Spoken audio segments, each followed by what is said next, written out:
You're good.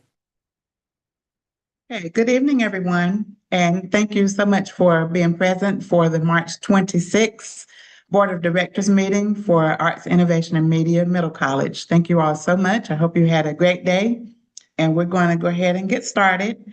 So I'm going to call the meeting to order. It is 6:07. So again, welcome to everyone. I would like to verify a quorum for the meeting so we can move forward. At this time, we will follow the agenda, starting with our moment of silence. So if you can please just pause momentarily.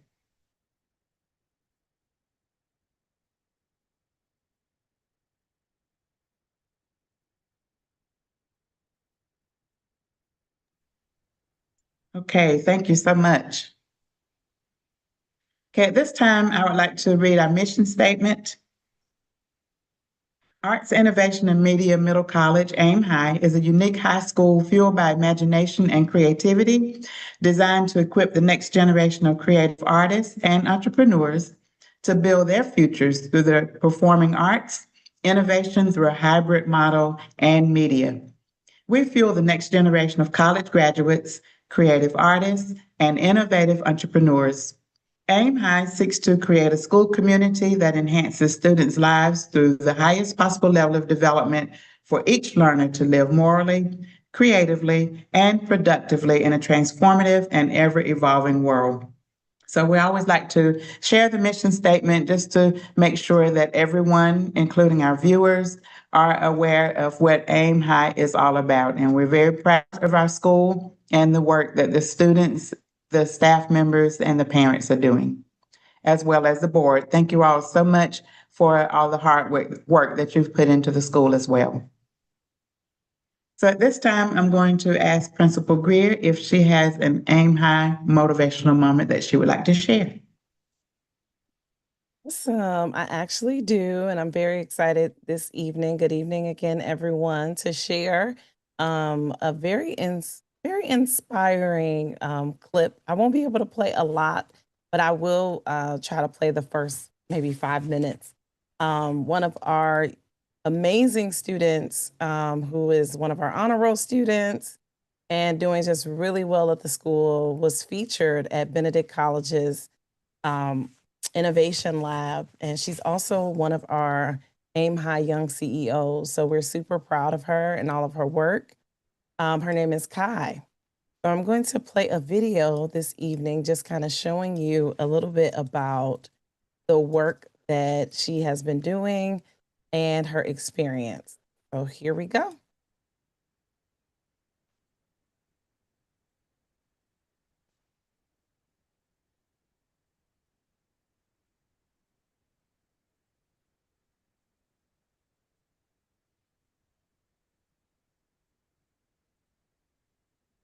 Hopefully everyone can see that and hear.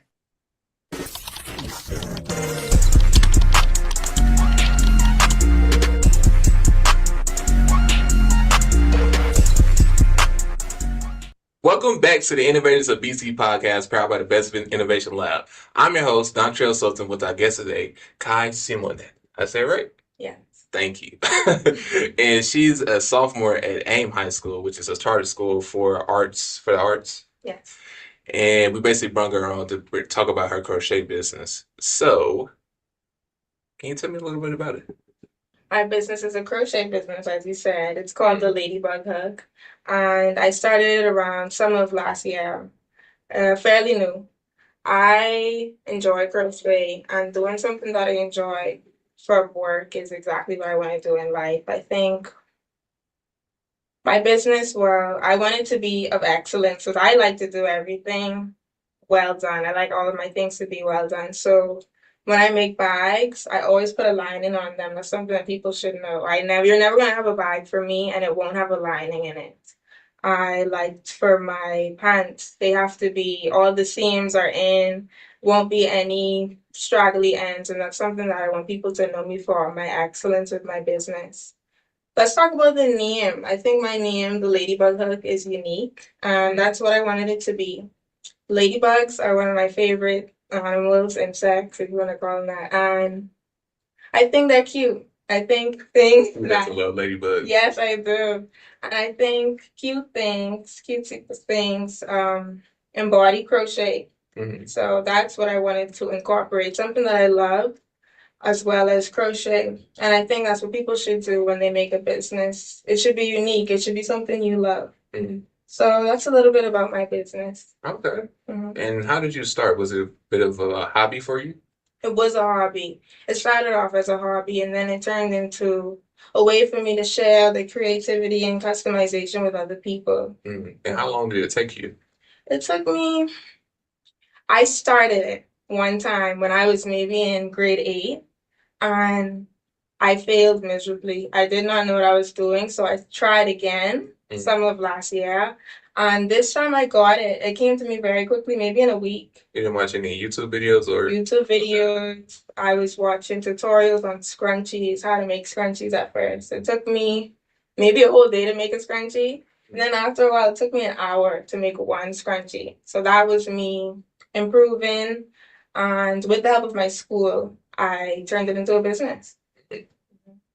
And what was your prototypes? What was the first thing that you kind of made? The first thing that I made successfully, I was very proud of it, was a tote bag.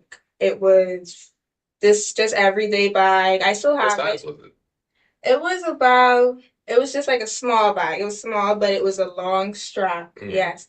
And it wasn't the best. I still have it on my website. If anyone wants to see it, not on my website, on my Instagram, if anyone wants to see it. So that's the first thing I made. But I really started with scrunchies after a while too. Mm. Mhm.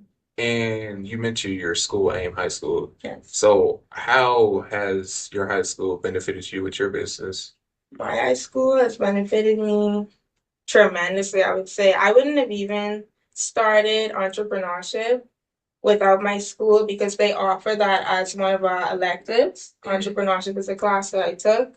Miss Brown is my teacher. She has a club called the AIM High Young CEOs, and that's what I'm a part of. And she just teaches me on what an entrepreneur looks like or what they do and how they speak.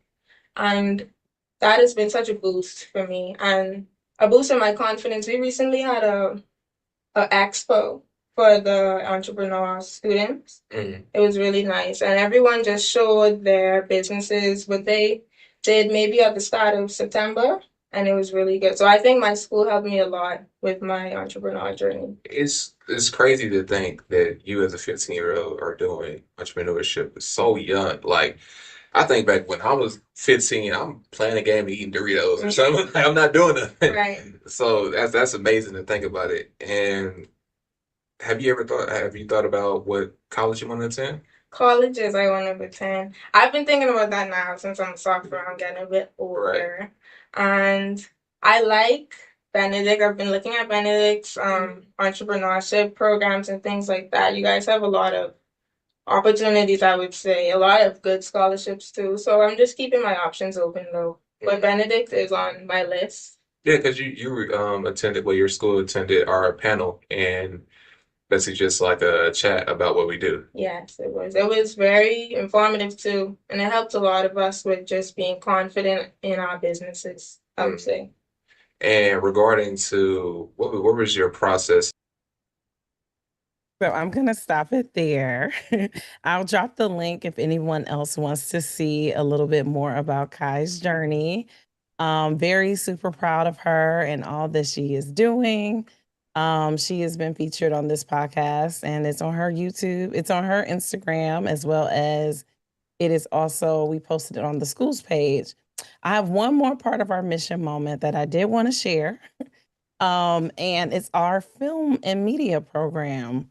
So we're happy to report, I'm going to share my screen in a moment, that our film and media students also had a wonderful experience this week as CBS News came to speak with our students. This will be a much shorter clip, but this is James Axelrod, who came to did a mentoring session with our students about journalism and how to get into the field. He also offered them an opportunity to stay connected. I'm sorry, Jim Axelrod from CBS.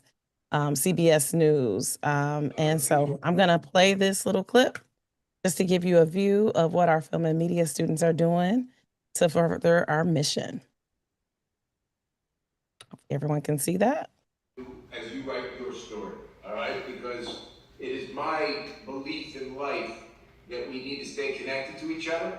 We need to help each other. But everything I've learned about life on my journey is about being connected to other people. So for the next hour, I'm connected to you, all right? And I want to just invite you to ask me anything you want about anything at any time, so that as you. So that's a little short clip of our film and media program. They have been having guests come in to speak to our students. So we're proud of all of our students and what they are doing. And I hope that this just gives you a snapshot of what's happening at AIM High. Thank you. Wow.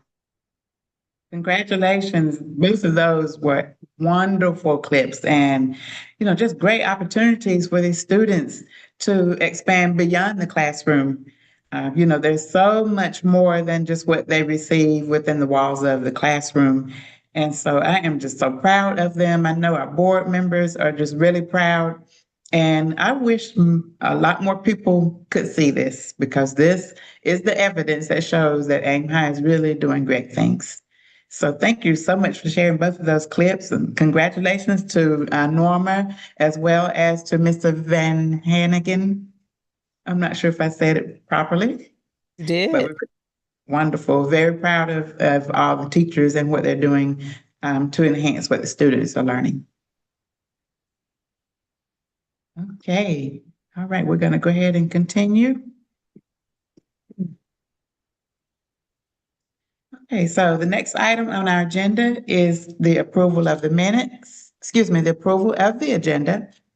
And then we'll follow that with the approval of the minutes. So if I can get someone to motion to approve the agenda and then second. I motion to approve the agenda. I second. Okay, it's been moved and seconded that the agenda for March 26th will be approved. Is there any discussion?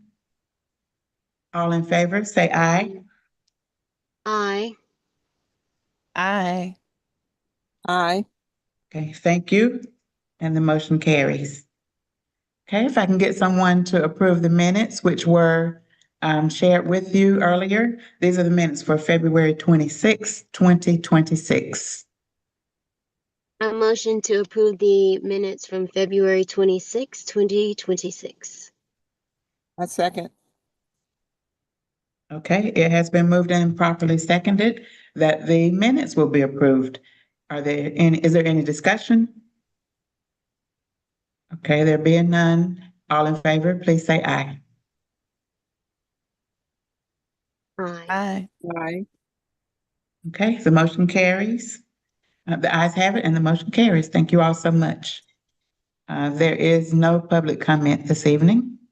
So we're going to move right into our reports, starting with our finance report from Mr. Bryce West. Thank you for being here, Mr. West.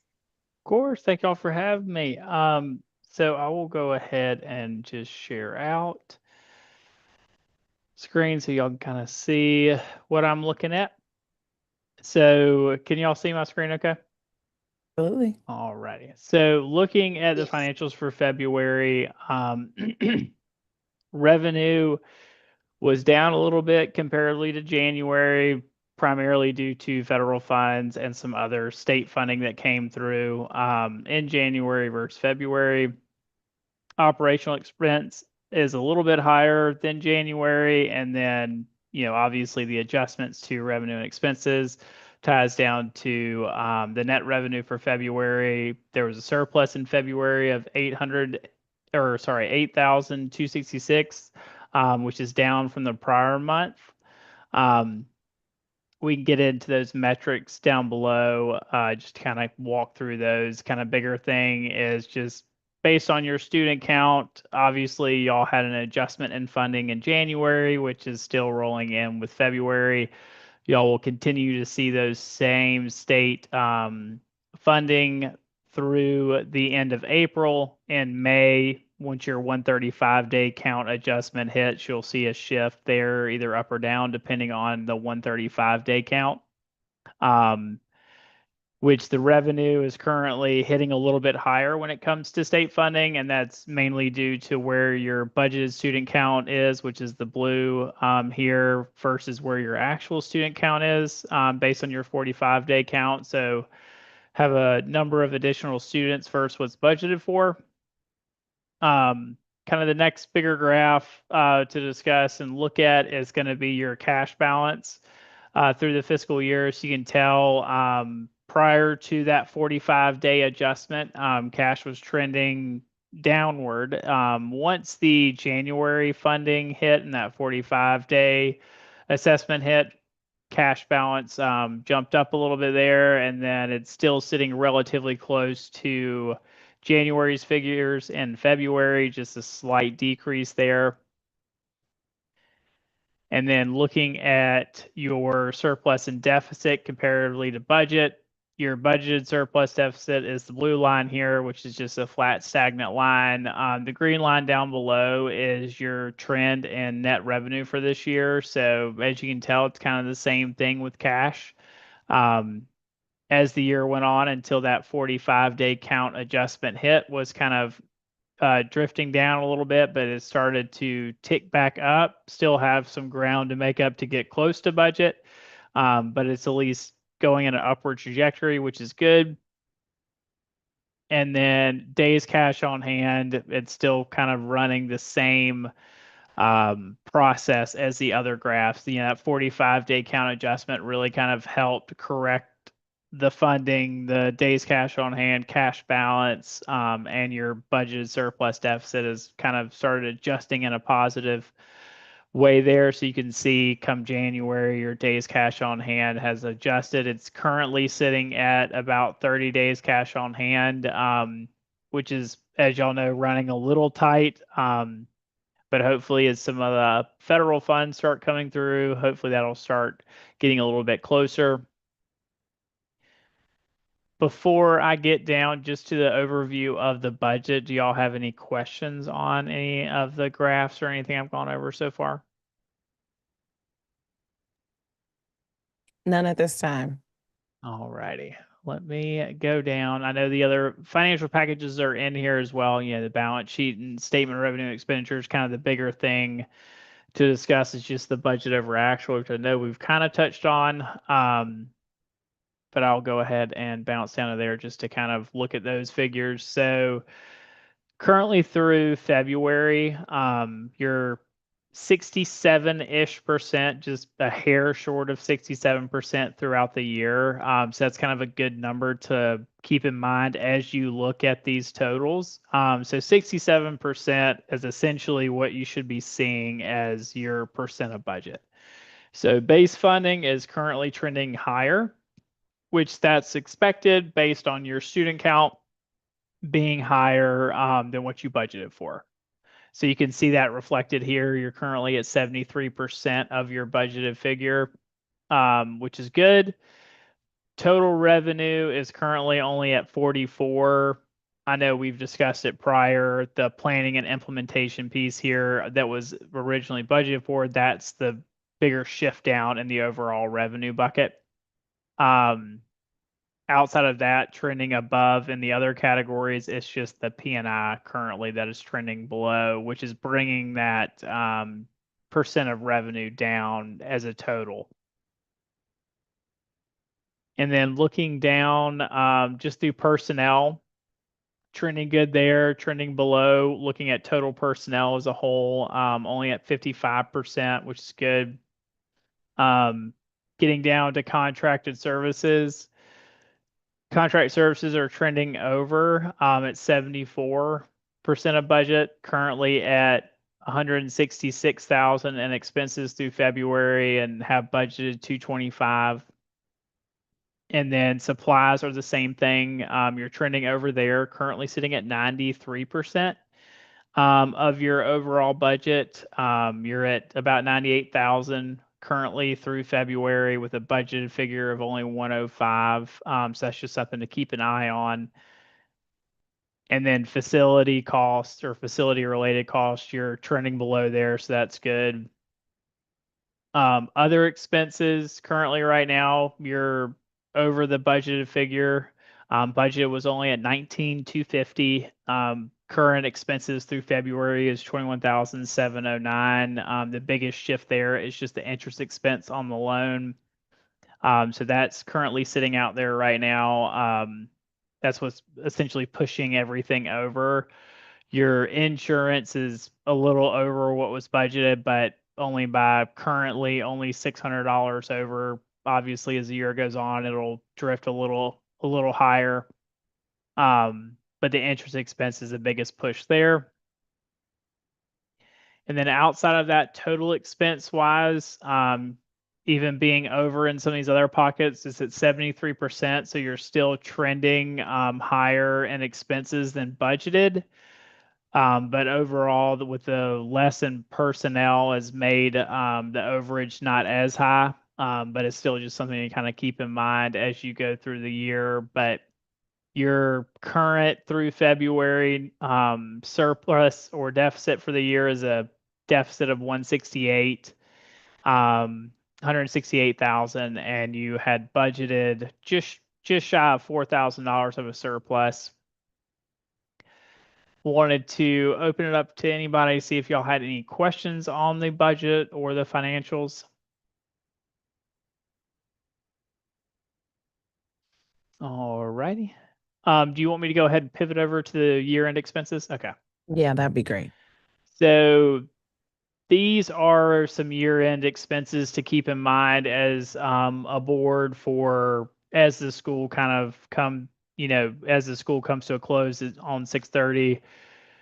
Things that will need to be kind of prepared for and planned for as that comes to fruition. Obviously, these yellow figures here, they are estimates put in there. Just essentially the estimates were built off of other clients that are using those auditors and what those auditors are paying. Relatively similar clients, it could be a little less, but those figures, once y'all secure an auditor, those will obviously be updated, but those will have to be paid prior as well. Typically, the auditor handles the 990 because they're already running with the financial packages. So that's where I have that highlighted for the auditor. So those two figures in there that are highlighted are estimates. The other ones I was able to pull down data either from Payfluence or just based on Verus internal numbers. So obviously some of these bills have been paid, so it's not the full amount, but still something to keep in mind as well is the audit fee associated with Verus and then the monthly fees on here. Outside of that, our 1099s, which the 1099s, if we process them, that's just the fee there. But if 1099s are handled by either somebody at the school or board at the end of 2026, that's a cost savings there as well. So that's just something to keep in mind. And then the other piece on here is Payfluence. So Payfluence is the payroll software that y'all are currently operating in. And that 260, I have been coordinating with Payfluence to get a number for y'all to kind of prepare for the end of the year. And that essentially would cover the 260 on there, filing 0 quarterly tax returns, processing and mailing out W-2s, and filing and mailing out ACA forms or 1095s. And that would just be $260. Talking with Archie and the Payfluence group, essentially that fee for the Payfluence payroll side to be taken care of. They would just need confirmation from Principal Greer or the board that it is okay for them to add that fee onto y'all's last payroll of this fiscal year. And essentially they would just, the payroll fee The software fee, they would just charge an additional $260, and then they would take care of the remainder of it after the school closes to make sure everything's filed and the school's in compliance. Do y'all have any questions on any of these? I just want to follow up really quickly. I do have a quick question. So Mhm. as far as the confirmation from Payfluence, that would go to Archie? Correct. Okay. That's And quick. I can, if it's something that the board agrees on, what I can do Mhm. is if you email me and just let me know that it's good to go, what I will do is I will then, because I want to respond on that email from Archie with the pricing, so Mhm. that way they don't charge anymore. So when you say that Payfluence can add the additional fees to our June payroll processing, are you saying the amount that we already pay for Payfluence? I'm trying to understand the payroll processing. Where does that come out of? So payroll processing is included in the monthly payroll. It's typically From bill that yeah. we transfer? So whenever that draft comes out of your bank account, you Mhm. see 3 lines on there every time. Okay. So the first line are direct deposits going out to your employees. The Mhm. second line, which is the second largest number, is payroll taxes. That's them pulling the taxes out. They're going and reporting and remitting all the taxes to the entities, state and federal. And then the small number, that third line every month, that's the payroll processing, the platform fee that comes out. So essentially that small number each month, they would just add an additional 260 to then take care of the remaining quarterly and year-end reports for the school. Awesome. Okay. That And so clarifies. for that, you can always just let me know or send me an email that, good with them adding it on the end of the payroll. And then what I'll do is I will respond to the email from Payfluence with that fee breakdown and copy you on it, and just let them know that the school is confirmed adding this on 6:30, added Kristen Greer on here in case you have any questions. So that way they know it's good to go and they have the breakdown of what should be billed to you. Because the only thing with you reaching out, I don't want them to tack on any additional fees. You're more than welcome to, but I'd rather send them the bill that they already confirmed and just Okay. make sure everything goes smoothly. Either way, just you can email me and let me know whichever way you prefer is fine. And that would take care of that piece. The 1099s through us, Mhm. that's just us scrubbing all the data, processing and paying, because we have to pay to remit all the 1099s, and we pass that cost along. So that is the fee for us to do that, or that can be handled by the school. Okay. And so Go ahead. so the 260 represents the W-2s, ACA forms, and the quarterly tax filings, or is it the 260 plus the 850? No, it's just the 260 is for the payroll related, shutting that down, taking care of all the final remittances, W-2s, ACA. Okay. The 850 is the 1099 piece. So, okay, that should be good. I mean, of course, the board can weigh in on that, but I don't see any challenges with us tacking that on to the fees that we already have. Yeah. And the biggest thing Anyone is I have just any wanted. concerns? Oh, Sorry, I was just opening oh up. no, you're good. The only thing I wanted to say real quick is like Mhm. these numbers, the main reason I wanted to get them out in front of y'all is they'll just need to be planned for and paid prior to the school closing for everything to because obviously nobody's going to be at the school in July or Right. like all the fun, like everything will be shut down. So it's just so that y'all can plan accordingly throughout the remainder of the year. Not saying they all have to be paid today or tomorrow. It's just before school shut down. These are like the big expenses sitting out there to then make sure the school shut down correctly and y'all Mhm. don't have anything to worry about. And typically, before we open it up, I guess, is the the last payment that the school would receive, would that be in May or would that be in June? Or is that something June. we would have, so we would receive a payment in June? Okay. And you'll get one at the end of June. Okay. Um, does anybody have any questions about that or comments? Is everybody in agreement with us going ahead and confirming with Payfluence? Yes, I'm in agreement. Do we need to put through a motion? No, we don't need to Okay. vote for that. Okay. Okay, Okay. I'm in agreement as well. Awesome. Now, the next conversation that for Bryce, go ahead, Miss Betty. Oh, I'm in agreement as well. Awesome. Awesome. So the next, we do need to vote, but we don't have enough, we don't have a confirmation to vote on. So it's sadly going to have to either be a special meeting called for the auditing piece, because it is going to be a contractual fee. And Bryce put some estimates here for us. So it looks like it's going to be about $8,500, but Veris also charges $5,000 to audit. And then the 990 tax return process is another 2,300. So I'm making sure everybody is clear on that.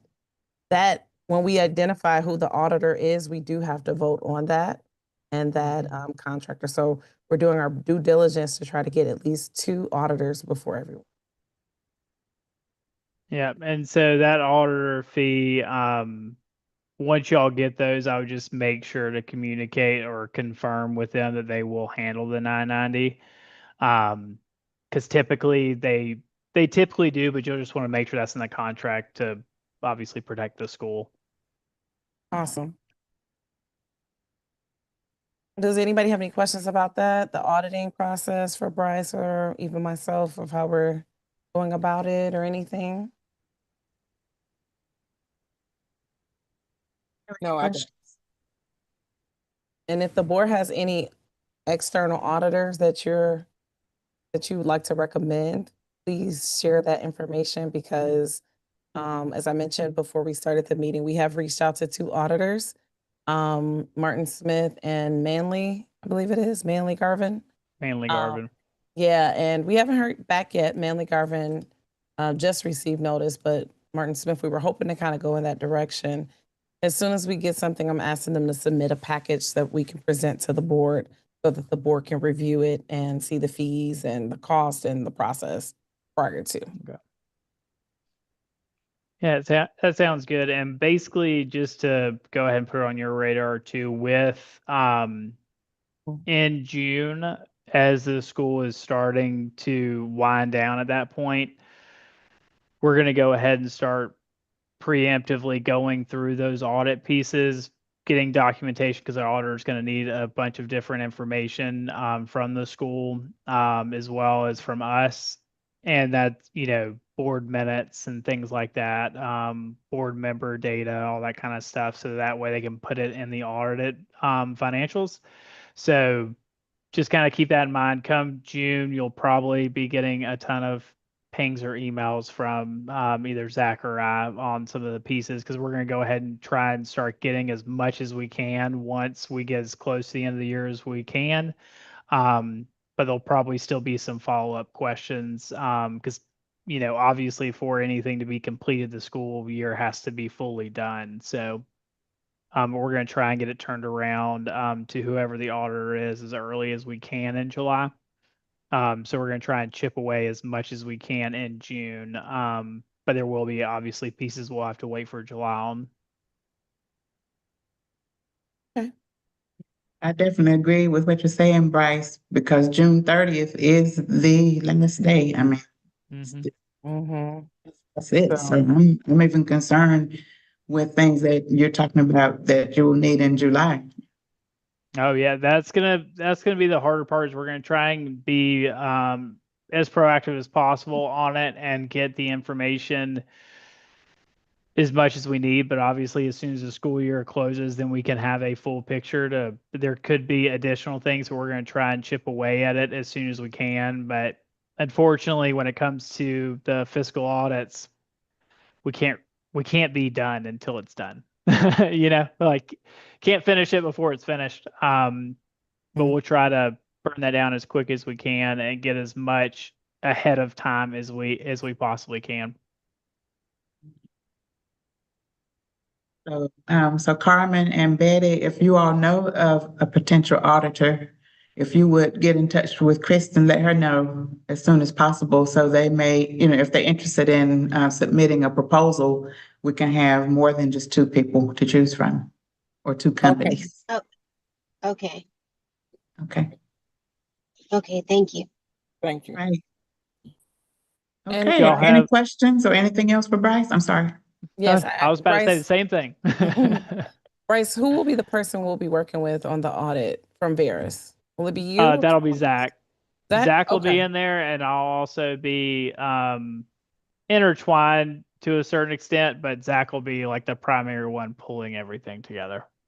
And how much support will the school receive? Because this will be our first audit and we're all trying to be proactive. I know this is not normally your audit season, so I know you all are trying to help us out.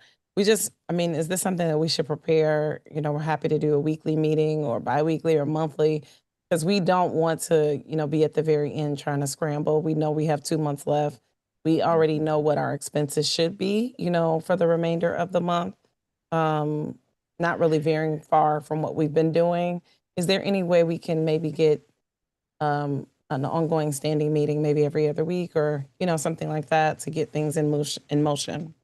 Yeah, I can talk to Zach and get him to go ahead and get something scheduled. The biggest thing when it comes to the audit is not so much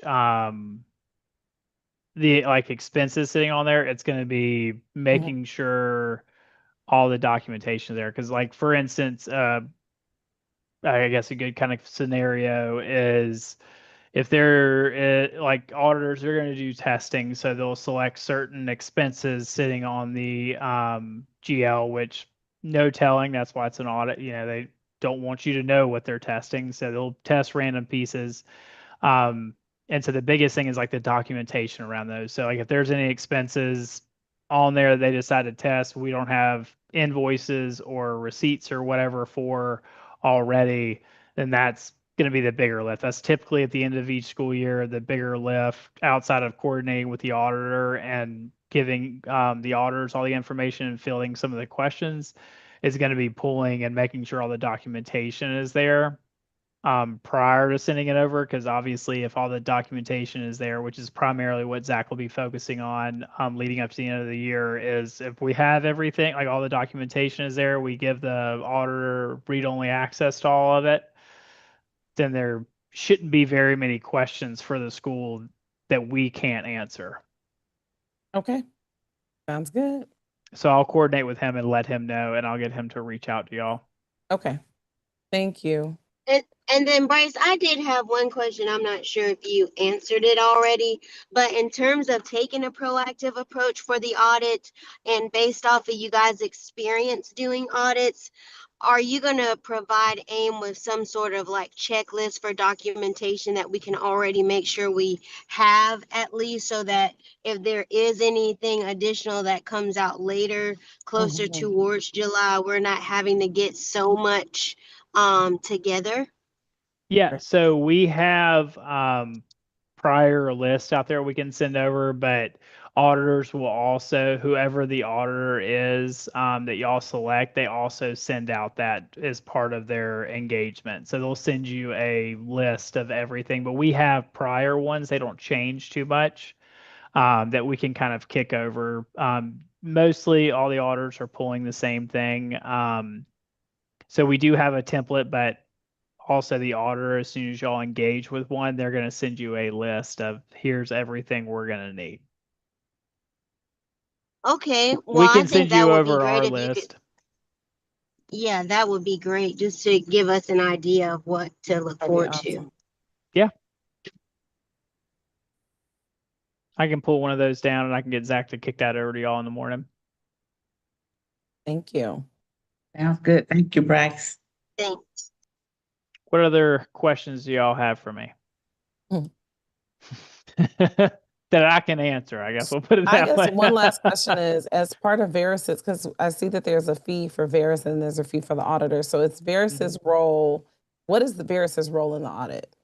Is it just So the back end, back end and then and fielding auditors' questions as it relates to the financial reports, building out the audit documentation for the auditor, because they'll want reconciliations tied out with snips of invoices and everything like that, kind of circling all those around, and compiling all the documentation, sending it over to the auditor, and then fielding those, tying equity, and then submitting anything over to the district that's needed.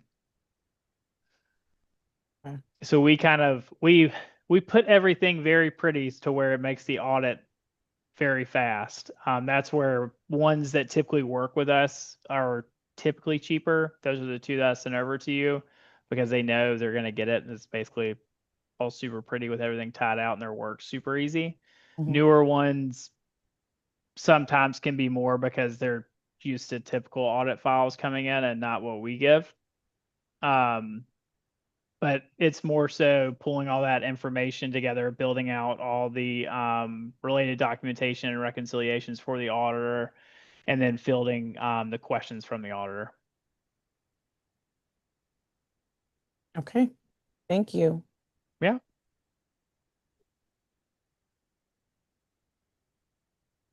What else do y'all have for me?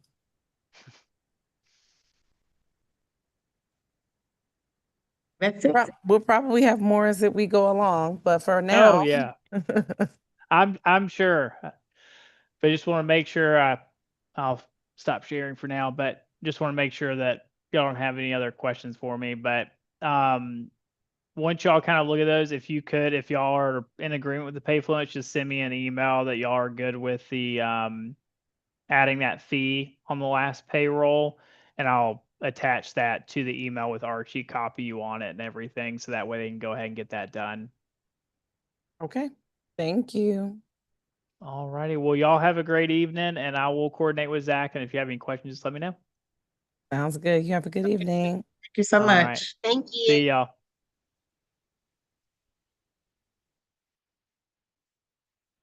Okay. So we're going to move right along to our executive director and principals report. Awesome. Sorry, I'm trying to. I have a couple of things to share. I won't be before you long, but first and foremost, we administered the ACT exam this past week for our juniors, and very excited that 3 of our juniors took the ACT, got the free opportunity to take it with us, and they came into our office and took the exam.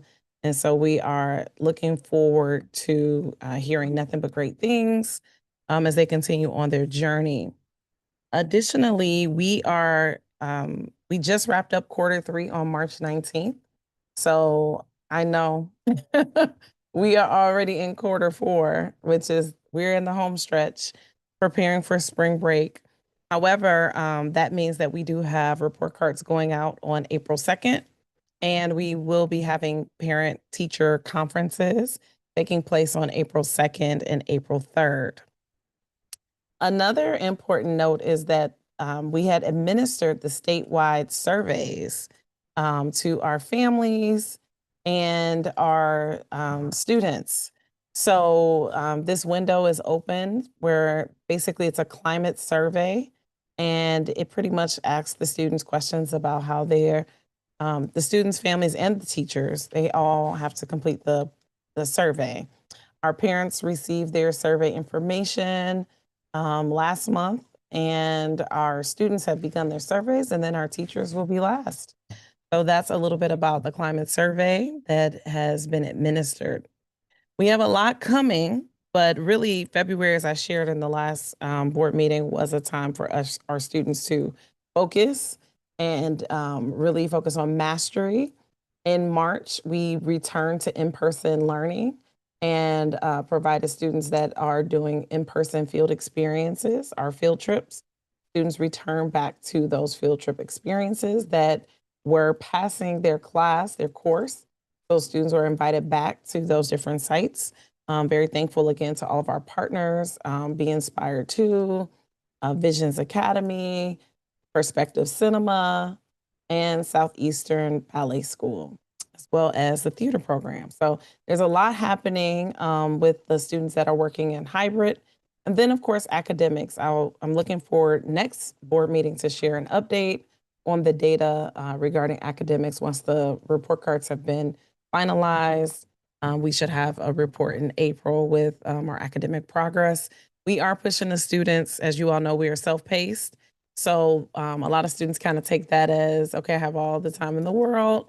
So we have been really pushing our students to understand what that means. And so we are anticipating a dip in our academic progress because some students have not submitted items and have missed, internal deadlines. While that is not, they are not penalized for it, they still have to make up those assignments. So there's been a lot of emphasis on the fact that the clock is ticking.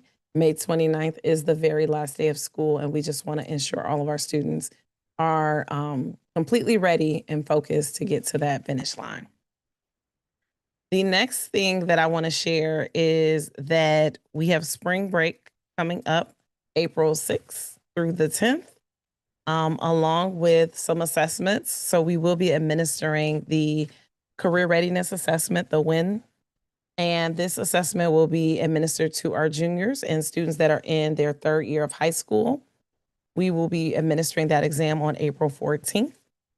So we are already getting those letters out to parents and students and getting them prepared for the WIN assessment.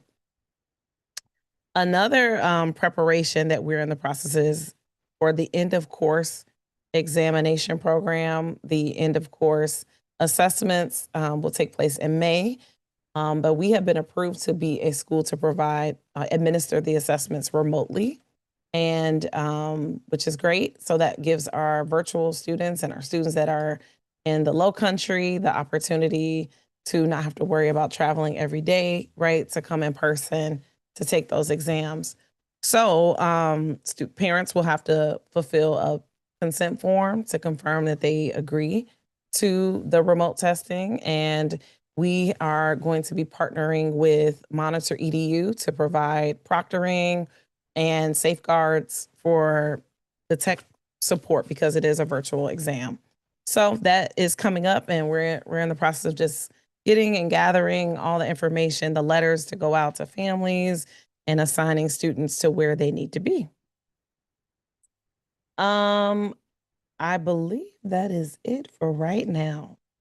That is it for the principal report for now. Are there any questions or comments or any follow-up at this time?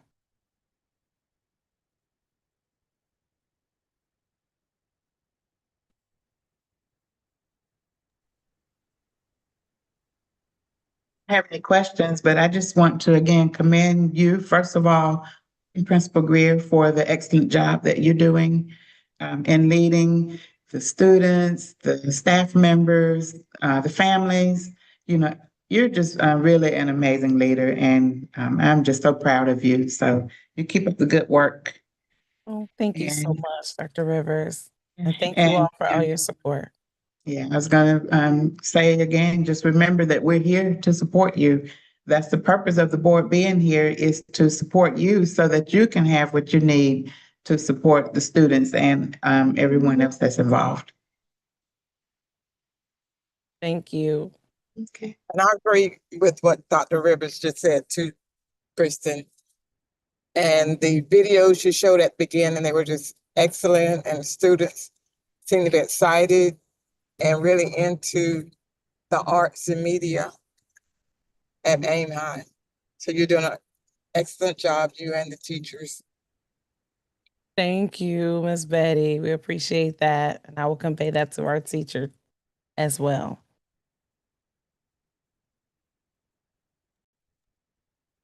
I apologize. I do have some background noise because I'm in another location, so I do apologize. So we'll try to get through this.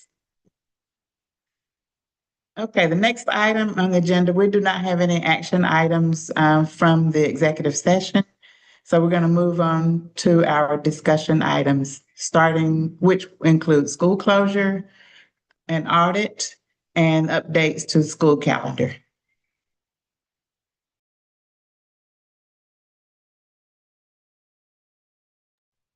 So Principal Greer, is there anything new that we need to discuss as far as the school closure? Any updated information that we need to share? I wouldn't necessarily say that there's anything new. However, I do have my monthly meetings with Limestone about the school closure. And in our last meeting, we talked about that checklist that we discussed last board meeting. We have fulfill a lot of the things on the checklist. However, there are some things that I would like us to talk further about in our executive session. But outside of that, we talked about the auditor, which we know that is very important for us to secure an auditor. So I am going to ask the board to just kind of be flexible. Hopefully to call a meeting just to select the auditor. We'll send over the information so you can review it and give enough time, and then we just need to take a vote. So that's going to be important to do. Another thing that came up was backup data. So it's important that we have a backup data system or plan, right, where we can keep our student records as well as our teacher records. They are going to let us know what the State Department's decision is on how the student records will be backed up. So we are waiting to hear that information and hoping to hear that at the next closure meeting with Limestone.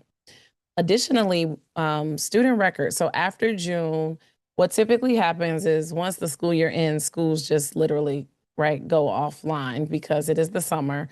But then around the fall, July even, they'll start reaching out about transcripts and student records, and we will not be available for that. So what we're going to be looking into is a site called Parchment to see if we can have something set up where you can go onto Parchment and we can upload all the records before the school closes so that anyone that has a request, they can go straight to Parchment. We will put this on our website. Our social media will become inactive, but we will ask families to remember to go to that site, as well as if schools reach out, we'll do a forwarding or something where we'll set it up where it's a reminder that you have to go to Parchment for that information. Those were the main key things. Of course, we can go through the checklist in executive session to examine it further or discuss if we need to discuss further.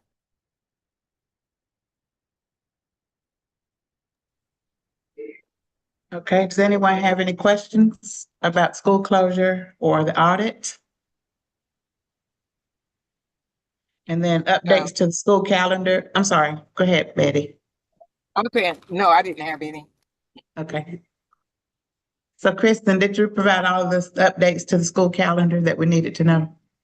Yes, I did. And I'm going to share my screen right now. Thank you, because we do need a vote. So thank you for reminding. The only change that we made, just to give everyone basically a heads up on this, is we just we did not have to offer the PSAT, given the fact that the PSAT is usually an exam that is an informative exam for a school to help their students prepare for the ACT or the SAT in the future years.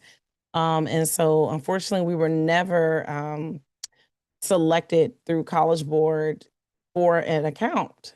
And therefore, when we reached out with Limestone, they said we didn't have to offer it. So it wasn't mandated to offer it. It was an additional support that we were trying to have, just as even more data for us, right, to see where our students are. But as you all know, due to school closure, we will no longer be needing that data. And so we encourage students to prepare with their upcoming school, right, for the ACT and the SAT exam. So that is what was removed from the calendar. And also the makeup day for ACT is going to be removed. We just had that meeting today as well. So we only had an ACT exam on the 24th. Another change that was made to the calendar is that we are only putting the makeup for the end of course assessment as tentative. So we want to make it very clear that the exams are May 11th through 15th, not 18th through 19th. So we just want to kind of change that so that it's clear, right, that those are the dates of the exam, especially given the fact that we are going to be offering remote testing. And again, the same goes for the WIN exam. The WIN is the makeup day is, of course, tentative. So again, making that clear to our students and families that the exam actually is on the 14th. If there is a, extensive circumstance that falls out of the control of the student and the family, they will let us know, and we would have to schedule a makeup day. but those are more just formatting on the calendar and not real changes. The real changes was that the PSAT was removed and no makeup day for the ACT exam. Are there any questions? I don't have any. Awesome. Okay, so Principal Greer has shared the changes for the school calendar. The first change being that we have removed the date for the PSAT because this exam is not required. And the second change is that we have removed the makeup day for the ACT exam. Other formatting changes include that the makeup dates for EOC and WIN testing are tentative, but we're emphasizing to parents that the test will be administered on the dates that are on the calendar. These are only tentative dates if necessary. Mhm. So with that being said, if I can get a motion to accept the updates to the school calendar, followed by a second. I motion to accept the updates to the school calendar. A second. Okay, it's been motioned and seconded to accept the updates to the calendar. Is there any discussion? Okay, all in favor, please say aye. Aye. Aye. Okay, the ayes have it and the motion carries. Thank you so much. Thank you all.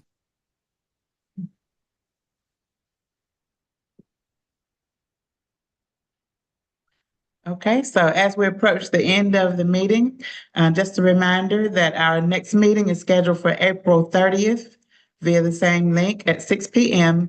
However, as Kristen mentioned earlier, keep in mind that we may have to do a call meeting for us to approve the proposal for the audit.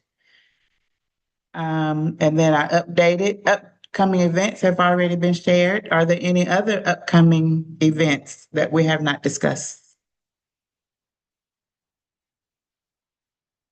Okay, if there are none, it is 7:03.